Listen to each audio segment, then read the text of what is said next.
चित पुण्य में भाग सभी का हो, मेरे सुख और शांति में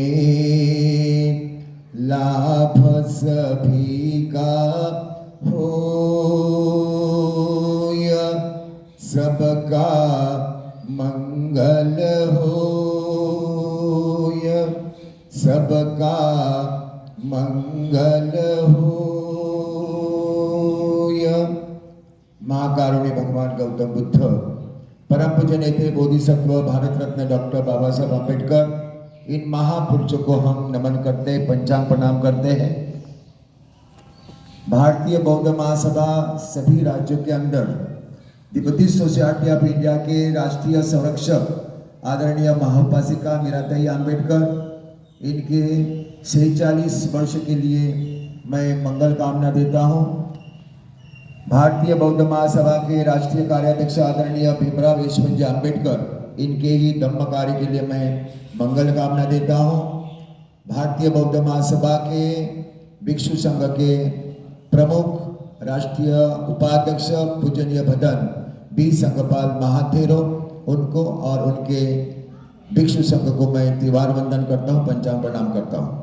आज दिनांक 19 सितंबर 2023 कपुराई गांव वडोदरा, आप सभी भाई बहनों में हमारे जो शाखा गुजरात संगठक ओम प्रकाश जी इंगले साहब, हमारे साथ लिंबुनी बुद्ध विहार के सर्वसेवा ट्रस्टी राजगुरु जी धम्म विनय जी, हमारे साथ मंगल मैत्री करते हुए यहाँ तक हमारे नौजवान हमारा यहाँ तक लेके आए, हमारे पुत्र पुत्री बहनें, इसमें से जगदीश भाई जी, नड्डू भाई जी, संजय भाई जी, अजीत भाई और सभी माता भगिनी बाल बालिका, आपके सभी के लिए मैं मंगल कामना करता हूँ, सद्भावना व्यक्त करता हूँ।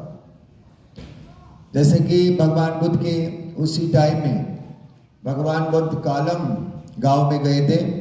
उस कालम गांव में जाते वक्त भगवान बुद्ध के पीछे पीछे 40,000 लोग भगवान बुद्ध के पीछे पीछे आ गए, और जैसे भी आप हमारे लिए जैसे भी जगह करा के दे दिया और सब लोग आप हमारे सामने बैठे थे, तभी भी ऐसे लोग वहाँ पे बैठ गए और भगवान बुद्ध को प्रणाम करके उनकी कुशल मंगल करने के बाद भगवान बुद्ध को बोले कि भगवान, हमारे गांव में जो श्रमण आते हैं, जो साधु सन्यासी आते हैं, हमको उस धर्म के बारे में जो बताते हैं, उस धर्म हमको अच्छा लगता है। ऐसे भी भिक्षु भी आते हैं, वो भिक्षु भी हमको धम्म के बारे में बताते तो हमको अच्छा लगता है, लेकिन हम संभ्रम में पड़े हैं कि कौन सा धर्म अपनाएं। इसकी वजह से हम संभ्रम में पड़े, तो हमको इसी का कारण बताइए।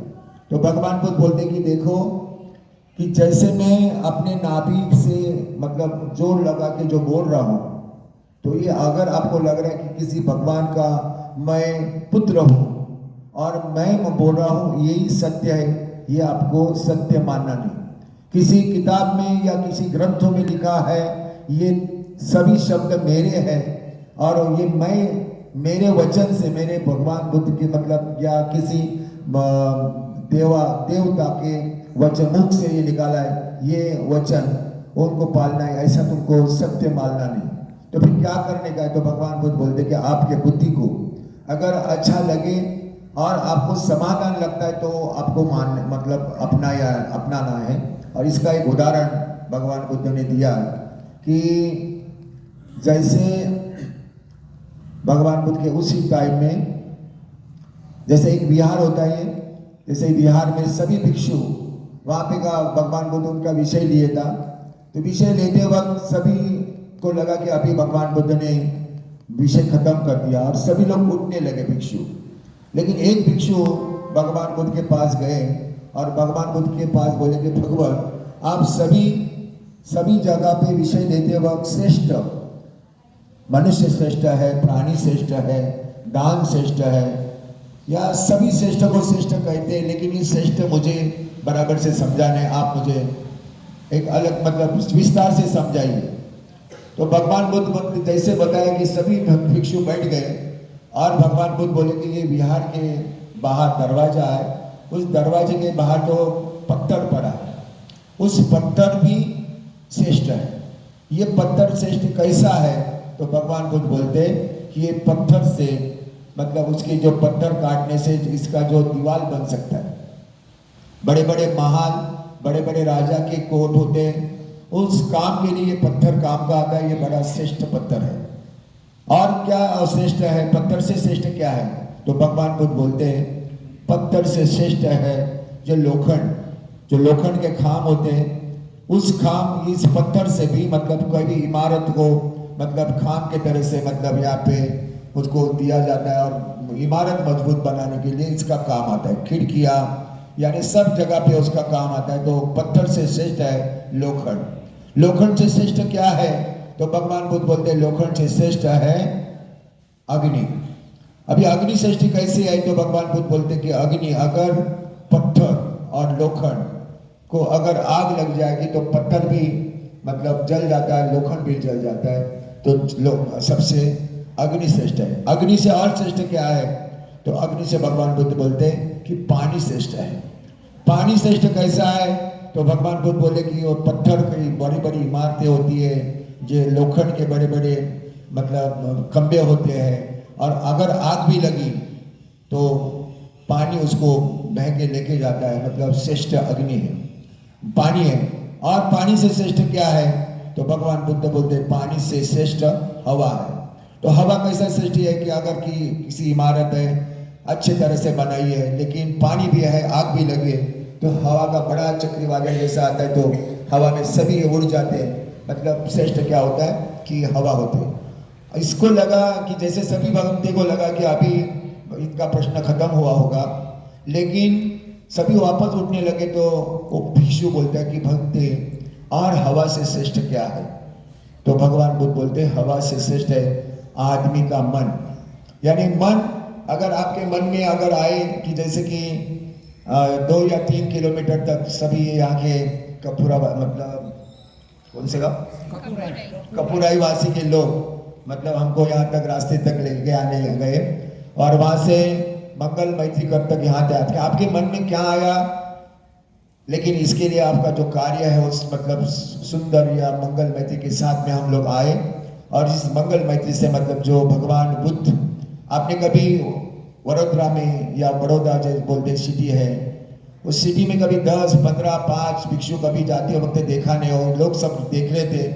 तो मतलब ये क्या है कि आपके मन में आया कि आपके मन में जो बात आई थी, इसके लिए भगवान बुद्ध जैसे कि श्रेष्ठ इस विचार पर, ऐसे ही भगवान बुद्ध के साथ में 3 साल तक एक भिक्षु साधना कर रहा था, विज्ञान में विनय सीख रहे थे। तो एक भिक्षु के मन में ऐसी बात आई तो भगवान बुद्ध के जो धम्म सभा हुई थी, धम्म सभा में आए और बोलने लगे कि भगवान मैं तुम्हारे साथ में 3 साल हूँ, लेकिन मुझे अभी तक तुम्हारी जैसी साधना नहीं आ रही, तुम्हारे जैसे बोलना चलना आता ही नहीं, मुझे ये धर्म के ऊपर विश्वास नहीं। तो भगवान बुद्ध बोले कि अभी के धम्म सभा में मत आ जाओ, कल के सभा में आ जाओ। तो कल के सभा में आने के बाद भगवान बुद्ध इस आदमी के बोले कि एक मतलब आचार्य थे, उसके एक शिष्य था, उस शिष्य के मन में भी ऐसी बात आई थी। उस शिष्य ने उस गुरु ने अपने शिष्य के हाथ में एक पत्थर दिया, छोटा सा। उस पत्थर को देते वक्त बोले कि तुम्हारे जैसे वडोदरा सिटी में कितनी पहचान है, कितने दुकानों में, कितने शॉपिंग जो जितने भी सिटी है उसके अंदर आप कितने पहचान है, उस पहचान में आप किधर भी जाकर इस पत्थर की खाली मूल्य भी पूछो, इसका मूल्य क्या है, उसका भाव क्या होता है। तो वो अपने पत्थर को लेके जैसे कि सब्जी मंडी में जाता है, सब्जी मंडी के मतलब फल फूल होते, उस फल के पास जाने के बाद वो फल वाला होता है, उस फल वाले को वो पत्थर दिखाता है कि इसकी मूल्य क्या है। तो उन्होंने बोला कि जैसे कि 1 डजन संतरा, 1 डजन मौसम्बा, इस मतलब इसका जो अभी का भाव है 100 रुपया, 200 रुपया। तो मतलब इस पत्थर का मूल्य है सिर्फ 200 रुपया। उसने देखा कि इस पत्थर का मूल्य सिर्फ 200 रुपया है। उसने बोला कि मुझे खाली वो बेचना नहीं था, मुझे खाली उसका मूल्य पूछने का था। वापस वो पत्थर लिया और आगे चला। वहाँ पे सब्जी मंडी थी सब्जी मंडी में जो प्याज और आलू होता है, उस आलू और प्याज की दुकान में जाने के बाद उस पत्थर को दिखाता है, और पत्थर दिखाने के बाद वो आलू और प्याज वाला बोलता है कि सभी सब्जी यहाँ पे जो बोरी में बांधी हुई है, उसकी 50 किलो की जो बक्सा होता है, उस 50 किलो बक्से के अंदर जो भी सब्जी 50 किलो है, वो कोई भी बक्सा तुम ले सकते हो, इतने की मूल्य है, इतना उसका भाव होगा। तो वो पत्थर उसने दिखा के बोला कि जैसे आलू या प्याज है या कोई भी सब्जी 50 किलो, यानी 50 किलो अगर किसी मतलब सब्जी का 1 किलो का सब्जी का भाव है तो 50 किलो का होता है 200, 2500। तो 2500 इस पत्थर का मूल्य समझने के बाद वो आश्चर्यचकित हो गया कि मैं फ्रूट वाले के पास जब गया तो उन्होंने खाली 200 रुपये बताया, और इसने इसका भाव 2500 बताया। कि उसको आश्चर्य लगा कि जैसे मैं आगे जा रहा हूँ तो उसका भाव बढ़ते जा रहा है। और फिर बाद में वो सोने के ज्वेलरी की दुकान में जाता है, जहाँ पर सोने के बड़े बड़े ज्वेलरी लगाए हुए इत्यादि। तो वहाँ पे जाने के बाद उधर वो पत्थर को दिखाता है। वो पत्थर देखने वाला आदमी ने वो पत्थर को देखा और बोले कि इसकी कीमत मैं तुमको 50,000 दे सकता हूँ। आश्चर्यचकित हो गया कि ये फ्रूट वाला 200 रुपये बोला, लेकिन इसकी कीमत जो सब्जी वाला है उसने बताया कि 2500 रुपये है, लेकिन इस सोने की दुकान वाला बोला है कि 50,000। उनको और आश्चर्य लगा तो और चलते आगे गए तो जिधर हीरे मानिक मोती होते हैं, वहाँ पे हीरे ज्वेलरी होते हैं, मतलब जवाहर वाले। तो वहाँ पे जवानी के लिए यहाँ पे जाने के बाद उन्होंने वो पत्थर को एकदम जान से देखा और बोला कि अगर इसकी कीमत तुम 1 लाख मांगेगी तो उनकी मैं 10 लाख रुपए रकम दूंगा, और अगर 10 लाख तुम मांगेगे तो मैं तुमको 1 कोटी रुपए दूंगा। इतने अनमोल पत्थर है। मतलब पत्थर क्या होता है, जैसे कि आपको मालूम है कि पत्थर की कीमत जैसे तुम आप जैसे जैसे जाओगे ऐसी पत्थर की कीमत बढ़ती है। ये पत्थर की कीमत बढ़ाने के लिए यहाँ पे जो कपुराई के लोग हैं, इस कपुराई के लोगों ने यहाँ पे जो आपका जो भोजन जो भिक्षु को दिया है, इसके उपरांत जो आपने पुण्य प्राप्त किया है कि वर्षावास के ये पवित्र महीने में आप 16,000 और एक आजीवन जीवन धारण करने वाला जो भिक्षु होता है उसका मूल्य होता है 20,000, यानी जैसे कि 36,000 लोगों को आपने भोजन देने का पुण्य प्रदान अपने गांव ने किया है। तो इसी साथ मतलब जैसे कि भगवान बुद्ध ने बोला कि आपका मूल्य जो है कि एक गांव का एक समझो एक नागरिक जैसे कि भगवान बुद्ध के दम्म में लग जाए, तो आते आते मुझे जैसा लगा कि अभी आज का जो दिन है, ये दिन जैसे हिंदू धर्म में मतलब गणेश चतुर्थी मतलब जो दिखा गया है, तो ये जैसे कि उंदीर मतलब ये चूहा होता है, वो चूहा के ऊपर आदमी मतलब बड़े आदमी इतना 60-70-200 किलो का आदमी बिठा देता है। तो ये अपनी सर पे मतलब से निकाल दो, आप उससे हटा के बौद्ध धर्म में शुद्ध धर्म है। और बौद्ध धर्म का आचरण करते वक्त डॉक्टर बाबा साहब आम्बेडकर ने जो संकल्प भूमि बनाई कि डॉक्टर बाबा साहब आम्बेडकर आपके जैसे बिरादरी में पैदा हुए थे। अभी इधर गुजरात में अलग कोई समझो समाज होगा या महाराष्ट्र में उधर कोई समाज अलग होगा, लेकिन हमारे ऊपर 150 साल तक अन्याय अत्याचार होने के बाद अगर हम जैसे कि मैं कल यहाँ पे जैसे कि वहाँ पे लंकुनी बुद्धवार में था, तो कोई एक आदमी आए थे कि बोले भगवान बनते हमारे हाथ में धागा बांधो। तो धागा बांधने के लिए मैं बोला कि हम धागा नहीं बांधते, लेकिन धागा बांधते वक्त जैसे कि आपने दिवाली मतलब जैसे कि दिवाली ये करते मतलब सेलिब्रेट करते, तो दिवाली के दिन बलि होता है, बलि जो बलि ईड़ा पीड़ा डलो बलि का राज्य हो, ऐसे मराठी में मन बोलती है। तो बलि कौन था, तो बलि एक राजा था, बौद्ध राजा था। यहाँ पे जैसे जैसे पृथ्वी के ऊपर मतलब जैसे कोई अटैक होता है तभी भगवान जन्म लेता है। मत्स्य रूप धारण किया भगवान ने, फिर बाद में वराह रूप धारण किया भगवान ने। वराह मतलब क्या होता है, तो सुअर होता है, डुक्कर का नाम बोलते हैं, सुअर का नाम है वराह। तो जैसे भी भगवान ने जन्म लिया, ऐसे वहां पे वामन जो इंद्रदेव होते, इंद्र ने ब्राह्मण का रूप धारण किया, अपने कपाल के ऊपर चंदन का तिलक लगाया और जेनवा पहन के हाथ में कमंडल लेके ऐसे सैंडी ऊपर रख के वो बलि के राज्य में भिक्षा मांगने लगे। और बलि के राज्य में हमने जो कथा सुनाई है वो कथा है कि बलि के पास जो ब्राह्मण गया, वामन गया, और वामन ने 3 पैर जमीन मंगाई, आकाश पाताल धरती। और आकाश पाताल धरती ये कुछ ने मांगा नहीं, ये सुनाई बनाई रचाई हुई कथा है। मतलब इसमें 3 वचन मांगा उसने। कौन से 3 वचन थे? तो 3 वचन था कि वो भिक्षा मांगने लगा, तो भिक्षा मांगते वक्त उसके नौकर सब गए कि राजा को बताया कि राजा अपने राज्यों में जो एक गरीब ऐसा ब्राह्मण है, वो ब्राह्मण अपना भिक्षा मांग रहा है और कमंडल लेके भिक्षा मांगते हो, तो तुरंत उसको लेके आओ। आने के बाद राजा के सामने उस ब्राह्मण को खड़ा कर दिया और बोले, बोलो तुमको क्या चाहिए, हमारे राज्य में तुम भिक्षा क्यों मांग रहे? तो उन्होंने बताया कि मैं 15 दिन से भूखा हूँ। बोले, मैं राजा हूँ, अब तुमको मांगने का कुछ मांग सकते हो। उसको लगा कि 50 किलो 100 किलो गेहूँ चावल मांगेगा, 100-200 गाय मांगेगा, लेकिन उसने क्या मांगा, अगर तुम सही से दे सकते हो क्या? तो बोले, हाँ मैं राजा हूँ, तुम मांगो। मैं अपने माता पिता की कसम खाता हूँ, मेरे कुल गोत्र की कसम खाता हूँ, जो बोलेंगे मैं तुमको दे सकता कि मैं राजा हूँ। उसने त्रिवाचा बोलते, 3 वचन मांगे। कौन से वचन मांगे? बोले, तुम राजा है ना, तो ऐसे हाथ में हाथ रखो और उस पर पानी डालने के बोले कि तुम्हारे सब ये बच्चे हैं, ये शिक्षा प्राचन नहीं करेंगे, शिक्षा से वंचित रहेंगे। उन्होंने बोला कि सरासर झूठ है, क्योंकि ये शिक्षा अगर हमारे बच्चे नहीं लेंगे तो आगे पढ़ेंगे कैसे? तो बोले, अभी तुम वचन दिया था कि जो मांगेगा मैं तुमको दूंगा। इसके आगे का वचन क्या है? 150 साल तक हमको हमारे ऊपर किसी हमको स्कूल में जाने के लिए मनाई थी।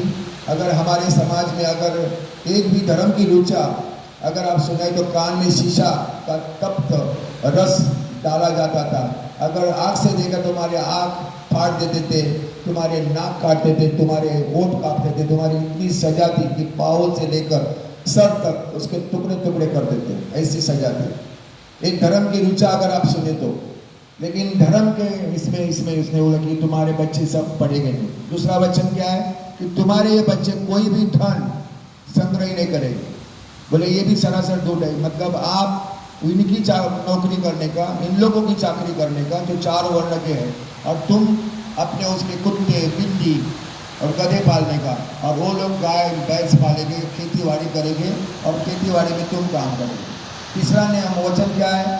तो बोले कि तुम्हारे बच्चे हाथ में कोई शस्त्र नहीं लेंगे। अगर तुमको कोई भी लात हाथ से बुके से मारेगा तुम मार खाएंगे, आगे एक शब्द नहीं कहेंगे। ऐसे 3 वचन मांग के दिया तो बलि कैसे पाताल में नहीं जाएगा? मतलब बलि ऐसे ही मतलब पाताल में, उनका उद्धार कैसा होगा? तो इसके लिए कोई भी धागा हाथ से बांधने में कुछ होता नहीं, कोई नज़र किसी को लगती नहीं। सिर्फ यहाँ पे सील पालने का। क्या सील है? पानातिपाता वेरमणि सिक्खापदम समादियामि। मैं किसी प्राणी का हत्या नहीं करूँगा, उनकी लालन पालन करूँगा। मैं किसी अदिन्नदान वेरमणि सिक्खापदम समादियामि, मतलब रखी हुई चीज मैं उठाऊंगा नहीं, मतलब चोरी नहीं करूँगा, चोरी से अलिप्त रहूँगा। या मैं मुस्सावाद कामेश में चचारा वेरमणि सिक्खापदम समादियामि, मतलब काम वासना से किसी पराई स्त्री पराई पुरुष होता है उसके ऊपर हमारे अगर कितना भी हो बड़ा राजकुमार भी हो, लेकिन मेरा पति मेरा ही पति है, मेरी पत्नी मेरी पत्नी, इस मतलब रिश्ते से ही आपको रहना है, मतलब काम वासना से अलिप्त रहना है। चौथा सील है मुस्सावादा वेरमणि सिक्खापदम समादियामि, मतलब मैं झूठ नहीं बोलूँगा अपने माता पिता से, अपने पति पत्नी से, अपने बाल बच्चे से, अपने परिवार से। व्यवहार जिधर भी उनका होता है वहाँ पे आप झूठ नहीं बोलेंगे। और 5वां सील है सुरा मेरे यमज्जपमाद ठाना वेरमणि सिक्खापदम समादियामि, मतलब दारू मादक पदार्थ जो भी नशीली पदार्थ है, तंबाकू बीड़ी मावा गुटखा और मछली पान, मतलब यहाँ पे सरास मतलब जो गुजरात जो राज्य है, गुजरात राज्य मुंबई में वहाँ पे जो तंबाकू है या मावा गुटखा है तो औरतें भी ऐसे मुंह में डालते थे। तो ये पान गुटखा खाने से कैंसर जैसा बीमारी होता है। अगर कभी आप लोग मुंबई में आते तो टाटा मेमोरियल हॉस्पिटल में इतने इतने छोटे बच्चे, अभी अभी पैदा हुआ बच्चे को कैंसर होता है, इधर छेद निकालते हैं, इधर छेद निकालते हैं। तो ये किससे होता है? तंबाकू से होता है, दारू से आदमी 35 साल का आदमी मतलब मर जाता है। कोई बोलते हैं कि उसके ऊपर कोई करनी बाधा किया है, लेकिन करनी बाधा नहीं किया, दारू से उसका जो हार्ट होता है जल जाता है, और निकोटीन और अल्कोहल से वो मर जाता है। लेकिन आप लोग बोलते कि वो कोई किसी ने करनी बाधा किया, कोई ने करनी बाधा किया। मतलब जैसे कि हम हमारे माता बहनी को बोलते कि अगर अपना जब बच्चा है छोटा से, तो उस छोटा बच्चे को अपने दिमाग में बुद्ध बाबा साहब अम्बेडकर की विचारधारा रखिए, और अपने कंधे पे अपने माता पिता का जो संस्कार है उस संस्कार को अपना अपनाइए। जैसे हम पहले के लोग यहाँ पे थे, हमारे माता पिता और हमारे दादा दादी, तो सर पे जो पल्लू था, अपने मेरे माता पत्नी अपने किसी भी पड़ोसी पर मतलब जैसे पुरुष को अपना मुंह नहीं दिखाते थे। लेकिन अभी पर्दा का वो सिस्टम निकल गया, पर्दे से आप बाहर आए, तो पर्दे से बाहर आ गया। अभी भगवान से भी छुटकारा पाने के लिए ऐसे बाहर आइए और अपना जो कार्य है बाबा साहब अम्बेडकर का जो करने के लिए, और भगवान डॉक्टर बाबा साहब अम्बेडकर ने यहाँ पर 11 दिन जो वडोदरा में जो सयाजीराव गायकवाड़ है उसने शिष्यवृत्ति दिया था बाबा साहब अम्बेडकर को लंदन में पढ़ने के लिए। और बाबा साहब अम्बेडकर 13 साल बाबा साहब अम्बेडकर ने उच्च विभूषित की शिक्षा प्राप्त करने के बाद यहाँ पे करार किया गया था कि वडोदरा में आकर उनकी चाकरी करें, नौकरी करें। वहाँ पर नौकरी करने के लिए जब वो आए तब उनके ऊपर जो चल गए, तो चलने को जो टारपिट डाल दिया जाता है वो उसको निकाल दिया। ऊपर जो सरकारी अधिकारी थे वो उसके ऊपर टेबल पे फाइल फेंक रहे थे, और बाबा साहब अम्बेडकर बोलते कि मैं सूट बूट में टाइम में और इतना उच्च विभूषित शिक्षक होने के बाद भी अगर लोग मुझे ऐसे बर्ताव करें, तो इसलिए बाबा साहब अम्बेडकर उस संकल्प भूमि में रोए, और रोने के बाद आज आप लोग सब जागरूक हुए। जागरूक होने के कारण एक भिक्षु संघ आप तक आ गया, और भिक्षु संघ आने के बाद जो भगवान बुद्ध का भिक्षु मतलब बाबा साहब अम्बेडकर ने बुद्ध आपको दिखाया, आपको ऑटोमेटिकली यहाँ पे बुद्ध यहाँ से चला गया। लेकिन बुद्ध चला जाने वाला डॉक्टर बाबा साहब अम्बेडकर ने 14 अक्टूबर 1956 में नागपुर के पवित्र भूमि में वहाँ से आप तक ला कर दिया है। और उसको संभालने के लिए हर हमारे बौद्ध नागरिक का मतलब हम लोग दीक्षा लिया नहीं, तो कोई भी जाति का हो, कोई धर्म का हो, या नारी है पुरुष है, भगवान बुद्ध बोलते मतलब बाबा साहब अम्बेडकर बोलते हैं कि आप कहाँ से, लेकिन बुद्ध धर्म का अगर अपनाते तो आज जैसे कोरिया, जापान, मतलब श्रीलंका, थाईलैंड, इस ब्रह्मदेश ऐसे लोगों का यहाँ पे कितना मतलब विकास हो गया, कितना डेवलप हो गया। आज अपने यहाँ पे भी ऐसे विकास करने के लिए आपके जैसे पढ़े लिखे लोगों का ज़रूरत है, और ऐसे कार्य मतलब यहाँ पे हो रहा है। अब इसलिए मुझे बहुत समाधान है। हम लोग मैं जो हूँ यहाँ मुंबई से आया हूँ, और ये कपुराई गांव को मैं बहुत बहुत धन्यवाद देता हूँ कि आप लोग ने यहाँ से जो धर्म का कार्य है वो अच्छे से किया है। हो सकता है कि आपके कोई मतलब आपके मन में कुछ हो सकता है कि आप में कुछ डर है, तो डर निकालने के लिए मतलब आपको शिक्षा लेनी है, और शिक्षा लेने के लिए जैसे कि यहाँ पे उपासिका शिविर होता है, तो भारतीय बौद्ध महासभा आदमी बनाने का एक कारखाना है। भारतीय बौद्ध महासभा आदमी बनाने का एक कारखाना है, यानी फैक्ट्री है। उस फैक्ट्री में अगर आप आ सकते हैं तो आपको हीरा जैसा बनाने का काम भारतीय बौद्ध महासभा की आज 46 सालों तक भारतीय बौद्ध महासभा मतलब पूरे 24 राज्यों में और 40 जिलों में काम कर रही है। यहाँ पे कोई नया नहीं है, और इसके लिए आपके मन का जो भी डर है निकाल कर कभी आपके गांव में उपासिका शिविर जो गुजराती में चाहिए, हिंदी में चाहिए, मराठी में चाहिए, जैसी आपको डिमांड रहेगी ऐसे डिमांड करने के लिए यहाँ से आपको केंद्रीय शिक्षक शिक्षिका और भिक्षु भी यहाँ पे उपलब्ध किया जाएगा, और आपको प्रशिक्षण दिया जाएगा। प्रशिक्षण लेने के बाद यहाँ पे पूरे धर्म को अच्छे से मतलब ऐसे संस्कार से कैसे सिखाते हैं, ये सभी संस्कार आपको सिखाते हैं। उसके 24 शिविर है। एक दिन का अंधश्रद्धा शिविर है। उस अंधश्रद्धा शिविर में आपको अनेक मतलब जैसे आग ऑटोमेटिकली कैसी जलती है, मतलब पानी कैसा मतलब दिया पानी के ऊपर कैसा जलता है कि साईं बाबा ने वो दिया जलाया था पानी के ऊपर। तो ये सब चमत्कार है। और चमत्कार कैसे होते, हाथ चालाकी कैसे होती, तो हमारे जो अंधश्रद्धा बुआबाजी मतलब करने वाले जो केंद्रीय शिक्षक होते हैं वो करा के दिखाते हैं। अनेक प्रकार के वहाँ पे अंधश्रद्धा के विषय होते हैं। एक दिवस का योग युवती शिविर होता है, व्यवसाय मार्गदर्शन होता है, या पे सप्ताह सैनिक का शिविर होता है, जो डॉक्टर बाबा साहब आम्बेडकर जो गार्ड यानी सुरक्षा देने के लिए हमारे जैसे आपके जैसे भाई बहन यानी बाल सैनिक से लेके 80-90 साल तक लोग सैनिक का काम कर सकते हैं। लेकिन आपको स्वाभिमान होना चाहिए, मतलब जैसे बोलते गर्व से कहो हम बौद्ध है। तो गर्व से करने के लिए अपने नगर का भी नाम भगवान बुद्ध का नगर, लिम्बुनी बुद्ध नगर, मतलब वाराणसी नगर जैसे तपोवन धम्मभूमि, बाबा साहब अम्बेडकर नगर जैसे कि रोड का नाम है, ऐसे बाबा साहब अम्बेडकर जैसे हम कल एक गांव में गए थे तो डॉक्टर बाबा साहब अम्बेडकर के मतलब पुतले को मतलब हार अर्पित करने के बाद वहाँ पे से गए, वहाँ पे भी अच्छे तरह से अपने जैसे लोगों ने स्वागत किया। तो इसी तरह मैं